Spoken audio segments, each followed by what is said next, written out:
नमस्कार. मी निलेवाड पवन. आज MPSC त्यामधील प्रामुख्याने जी राज्यसेवा होती, म्हणजे ज्याचं सिलेबस आपल्याला अगदीच जूनमध्ये बदललेलं होतं, त्यांनी सिलेबस अगदीच जाहीर केलेला आहे. तर त्याबाबत मी विश्लेषण आज घेतोय. म्हणजे थोडासा लेट झाला, त्याबद्दल क्षमस्व.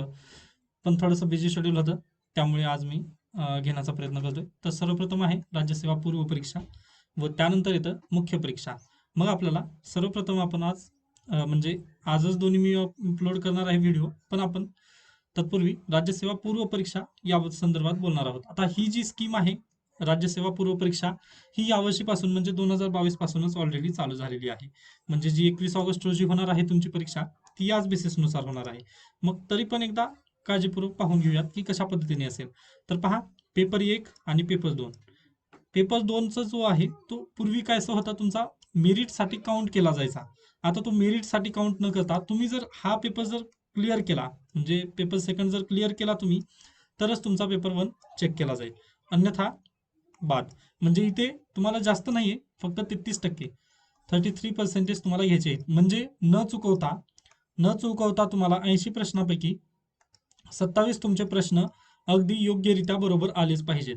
ओके, 27 प्रश्न तुमचे जर योग्य आले, तर तुम्ही आरामात म्हणजे पेपर 2 हे क्वालिफाय होऊ शकता. म्हणजे जर कंपल्सरी 27, परंतु 1-2 जरी चुकलं, तर म्हणजे रिस्क आहे तिथे. ओके, तर त्यामुळे तुम्ही काय करू शकता, म्हणजे थोडंसं अटेम्प्ट 30-40 पर्यंत, म्हणजे 40च्या दरम्यान तुम्ही अटेम्प्ट घेऊन चला. 40 दरम्यान जर अटेम्प्ट घेऊन चाललात, तर ठीक आहे. म्हणजे ऑन अन एव्हरेज तिथपर्यंत जाऊन तुम्ही 33% क्रॉस करता व तुम्ही पास होता प्रिलिम परीक्षा. हे अशा पद्धतीने, पण 33%ची अट तुम्ही लक्षात घ्या. त्यानंतर इथे जे मेरिट असेल, आता पेपर 1 मध्ये GSचं जे मेरिट असेल ते कमी नक्कीच येईल. ओके, पूर्वी जसं 211, 208 वगैरे ज्या पद्धतीने मेरिट होतं, ते आता कदाचित असणार नाही.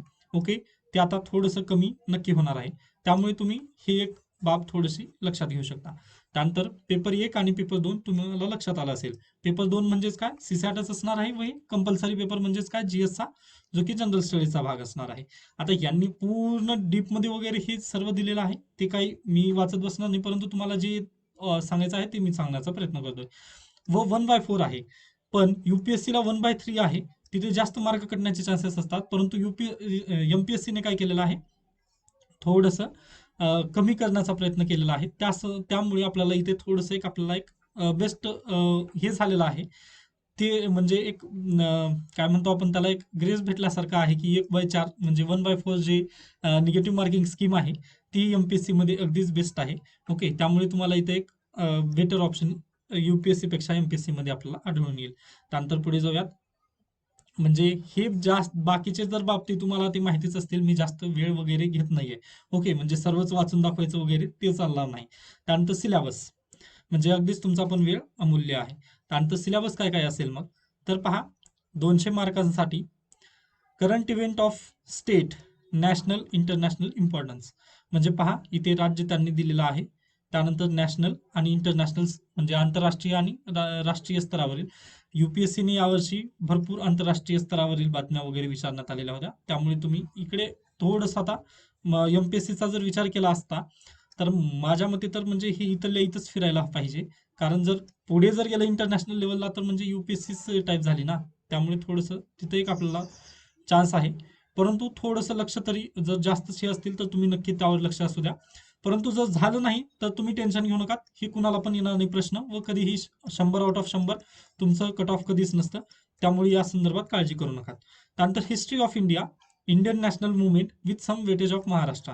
म्हणजे थोडंसं वेटेज आता महाराष्ट्राच्या बाबतचं यामध्ये कमी झालेलं आपल्याला राज्यसेवा परीक्षेसाठी कमी, म्हणजे राज्यसेवा परीक्षेसंदर्भात नक्कीच आढळून येईल. त्यानंतर महाराष्ट्र, इंडिया आणि world geography. Okay, physical, social, economic, geography of Maharashtra, India and the world. म्हणजे महाराष्ट्र, भारत आणि जग, या तिन्हींचं काय आहे, आपल्याला भूगोलाचा अभ्यास आहे. Physical, social, economic. ओके, म्हणजे तिन्ही टाईपची जिओग्राफी आपल्याला पाहिजे आहे. फिजिकल तर जिओग्राफी आपण ऑलरेडी करायचोच, जी की वर्ल्ड जिओग्राफीमध्ये कन्वर्ट होते. ओके, त्यामुळे जास्त सिलेबस वगैरे वाढला तसं काही नाही, पण महाराष्ट्राचं इथे थोडंसं कमी लागेल असं माझं मत आहे. ओके, म्हणजे सिलेबस जर पाहिला तर नद्या वगैरे महाराष्ट्रातले विचारू द्यात, परंतु भारतातले पण विचारू शकतील. त्यामुळे थोडंसं तिथे पण महाराष्ट्रात तुम्हाला कंबाईनचं जर केलं असेल तर तुम्हाला अगदीच चालेल. परंतु जर पाहता माझा अनुभव असा आहे, मी कंबाईनला जास्त मार्क वगैरे घेऊ शकत नाही. कारण इंडिया आणि वर्ल्डचा अभ्यास आपल्याला युपीएससी मध्ये करायचा असतो. त्यामुळे माझा अनुभव आहे, मी कंबाईन मध्ये जास्त स्कोर वगैरे केलेलाच नाही आहे. ओके, व ते मला चालत नाही, त्यामुळे मी भरत पण नाही तो फॉर्म. ओके, त्यामुळे तुम्ही लक्षात घ्या तिकडे. त्यानंतर India and Maharashtra, polity governance, constitution, political system, Panchayati Raj, urban governance, public policy, rights and issues. आता इथे गव्हर्नन्सचा टॉपिक त्यांनी दिलेला आहे, परंतु हे पंचायत राजमध्येच कव्हर होणार आहे. त्यामुळे त्यामध्ये तुम्ही काळजी करू नका. ओके, हे पॉलिटीचं पण एकदाच तुम्ही कव्हर करून ठेवा. ओके, फक्त त्यानंतर economic, social development, sustainable development, poverty, inclusion, demographic, social sector initiatives. त्यानंतर general issues on environment, ecology, biodiversity, climate change that do not require subject specialisation. ही एक ऍड मध्ये त्यांनी दिलेली आहे. युपीएससीचं पण हेच सिलेबस आहे व सर्व काही समान दिसत आहे मला तर वाचल्यानंतर. म्हणजे एन्व्हायरमेंटचा जेव्हा अभ्यास करत असता तुम्हाला त्यामध्ये पीएचडी जाऊन वगैरे करायची नाही. ओके, एन्व्हायरमेंटमध्ये पीएचडी किंवा या सर्व विषयांमध्ये पीएचडी आपल्याला करायची नाही. फक्त ओरली, म्हणजे तुम्ही एखादी प्रशासक आहात म्हणून या नात्याने तुम्हाला फक्त ओरली माहिती पाहिजे की यामध्ये सीओपी 15, ओके, मध्ये काय झालं, सीओपी 21, सीओपी 18 मध्ये यामध्ये काय काय होणार आहे वगैरे ही तुम्हाला माहिती पाहिजे. कारण राष्ट्रपती रामनाथ कोविंद यांनी जाता जाता निरोप भाषणामध्ये क्लायमेट चेंजवर बोलून गेले. मग तिथल्या बाबत वगैरे आपल्याला तिथं माहिती पाहिजे. त्यानंतर जनरल सायन्स. जनरल सायन्स मध्ये आता त्यामध्ये पण जनरलच विचारण्यात येतं, परंतु आपल्याला थोडं तरी म्हणजे वाचलेलं जर असेल आपण जनरल सायन्स तर थोडंसं बेटर होईल. ओके, या पद्धतीने आपल्याला GS1 चा आपल्याला अभ्यासक्रम सांगता येतो. आता पहा, यामधील काही गोष्टी ज्या असतात त्या मेन्समध्ये कव्हर होतात ऑलरेडी ऑटोमॅटिकली. मेन्समध्ये कव्हर होणाऱ्या गोष्टी म्हणजेच ह्या गोष्टी आहेत, इथलं एक, हे एक. ओके, त्यानंतर इकॉनॉमिक्स, त्यानंतर एन्व्हायरमेंट, इकॉलॉजी, या ज्या गोष्टी आहेत त्या आपल्याला मेन्समध्ये, मेन्सचा जेव्हा आपण अभ्यास करू ना तेव्हा या गोष्टी क्लिअर होतात. परंतु जर प्रिलिम जर येणार असेल जवळ तर तुम्हाला करंट अफेअर्सचं जास्त आपल्याला थोडंसं घेऊन बसावं लागेल. ओके, कारण ज्या पद्धतीने जीएसचा अभ्यास असतो मेन्समध्ये, तिथं आपण करंट अफेअर्सचं थोडंसं म्हणजे मसाला टाकण्यासाठी वगैरे करंट अफेअर्सचा वापर करत असतो. परंतु जास्त आपल्याला सिलेबसला धरूनच, आपल्याला कन्सेप्टला धरूनच लिहावं लागतं, करंट अफेअर्सला धरून नाही मेन्समध्ये. ओके, परंतु प्रिलिममध्ये करंट अफेअर्सवर बेसिस जास्त पेपर असतो. त्यामुळे इथं थोडंसं आपल्याला पेपर आहे म्हटल्यानंतर थोडंसं वाचल्याला आपल्याला गरज आहे ते. त्यानंतर जनरल सायन्स म्हणजेच सामान्य विज्ञान, याला पण थोडंसं आपल्याला नक्कीच पेपर होणार आहे. म्हणजे पेपर 1-2 महिन्याआधी आहे, म्हणजे त्यावरती रिव्हिजन एक गरजेचं आहे. बाकी ह्या ज्या गोष्टी आहेत त्या आपल्या मेन्समध्ये कव्हर होणारे आहेत. ओके, त्यानंतर पुढे चला, GS2 सॉरी पेपर क्रमांक 2 सीसॅटचा आहे हा. कम्प्रिहेन्शन, अगदीच जर एमपीएससीचा जर आजपर्यंतचा इतिहास वगैरे जर पाहिला तर जे म्हणजे जे पॅराग्राफ रायटिंग वगैरे जे आहे, ओके, ते अगदीच सोपे येतात. त्यामुळे मला नाही वाटत की युपीएससी सारखे यांनी खूप टफ काढतील. ओके, युपीएससीचं जर काढलं तर ते म्हणजे म्हणजे वेळ कमी पडतो आपल्याला युपीएससी मध्ये. ओके, जास्त हे होतं. माझा फर्स्ट अटेम्प्ट जेव्हा होता तेव्हा माझे फक्त एका तासामध्ये 18 प्रश्न झालेले होते. ओके, वेळ खूप तिकडे खर्चला जातो. म्हणजे वेळ खर्चिक काम आहे सीसॅटचं कम्प्रिहेन्शन वगैरे. त्यानंतर इंटरप्रिटर, मग त्यासाठीच कम्प्रिहेन्शन याला लास्टला ठेवा. तुम्ही जे लॉजिकल रिझनिंग आणि अनालिटिकल ॲबिलिटी वगैरे जे आहे, decision making, general mental ability, यांना तुम्ही पहिल्यांदा प्रेफरन्स द्या. चला, ओके, बेसिक न्यूमेरेसी किंवा हे जे दुसरे असतील यांना प्रेफरन्स द्या, याला नाही. पहिल्यांदा म्हणजे गणिताचा जो भाग आहे तो पहिल्यांदा प्रेफरन्स द्या पेपर सोडवत असताना. म्हणजे जर पेपर हार्ड असेल तर युपीएससी प्रमाणे जर पेपर आला, आता ह्या वर्षीचा समजेल आपल्याला सीसॅट कशा पद्धतीने येईल, तेव्हा आपण अशा पद्धतीने. परंतु म्हणजे कारण अॅक्युरसी तिकडे असते, गणितामध्ये जास्त अॅक्युरसी असते, कम्प्रिहेन्शन मध्ये अॅक्युरसी आपल्याला तेवढी घेता येत नाही. ओके, त्यामुळे कम्प्रिहेन्शनला शेवटी जरी घेतलात, म्हणजे फक्त अटेम्प्टला म्हणून जर घेतलात आपण तरच बेस्ट होईल तिकडे. त्यानंतर interpersonal skill including communication skills, त्यानंतर logical reasoning, decision making, UPSC तर विचारतच नाही. परंतु आता ह्या वर्षीची एमपीएससी काय करते पाहूयात. एमपीएससीचा पूर्वीचा इतिहास आहे, त्यांनी डिसिजन मेकिंगची विचारलेली आहे. त्यानंतर GMA, general mental ability, basic numeracy, 10वी च्या लेवलची वगैरे जे असतात, chart, graph, table, data sufficiency वगैरे हे पण पाहून घ्या, म्हणजे ॲव्हरेज वगैरे. त्यानंतर Marathi and English language comprehension skills. Okay, म्हणजे हे कम्प्रिहेन्शन मध्येच हे दोन्ही बाबती येऊन जाणार आहेत.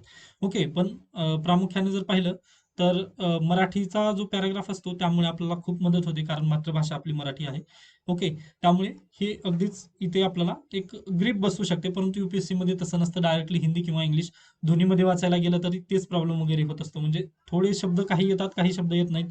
जरी तुम्ही कितीही जरी केलं तरी त्यांना युपीएससी म्हणजे हे करायचं आहे, चाळणी मोठी लावलेली असते, त्यामुळे ते होतच असतं.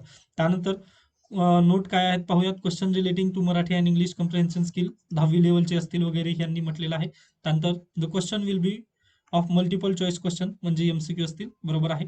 It is mandatory for the candidate to appear in both the papers of state service prelim examination for the purpose of to evaluation. Therefore a candidate will not be considered for evaluation in case he or she does not appear in both papers state services prelim examination. म्हणजे यांचं मत आहे, जर तुम्ही फक्त एकच paper दिला व दुसऱ्या पेपरला गेलाच नाही तर तुमचं कॅन्डिडेटचे जे आहे डिस्क्वालिफाय ऑलरेडी करण्यात येणार आहे. ओके, कारण क्वालिफाईंगसाठी दोन्ही पेपर आपल्याला कंपल्सरी आहेत. फक्त कंपल्सरी मेरिटसाठी नाही आहे, परंतु तुम्हाला पेपर दोन्ही कंपल्सरी द्यायचेच आहेत. ओके, हा भाग झाला स्टेट सर्व्हिसचा जो म्हणजे राज्यसेवा प्रिलिम बाबतीतचा हा आपल्याला भाग सांगता येईल. आता यानंतरचा मी अगदीच दुसराच व्हिडिओ बनवतो, कारण यामध्ये मी भरपूर बोललेला आहे या संदर्भात.